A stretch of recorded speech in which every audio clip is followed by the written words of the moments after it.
درود دافع داؤ بلا، دشمن کے وار اور مصائب سے بچانے والا درود پاک۔ جو کوئی شخص اپنے کسی دشمن کی وجہ سے تنگ آ گیا ہو یا کاروبار پر بندش کر دی گئی ہو تو پھر وہ شخص اس درود پاک کو 100 مرتبہ نماز عشاء کے بعد پڑھے۔ اللہ رب العزت اپنے فضل اور کرم سے دشمن کے شر اور وار سے بچائے گا۔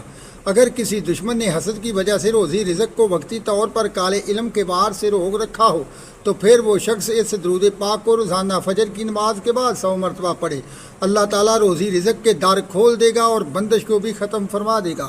یا معذل کل جبار عنید صلی علی سیدنا و مولانا محمد وآلہ وصحبہ وبارک وسلم اللہم قہر بہا اعلی اعدائنا وعلزمہم وعجل الیہم ما قصدون بہ فی اموالہم وعزتہم وآمالہم وانفسہم۔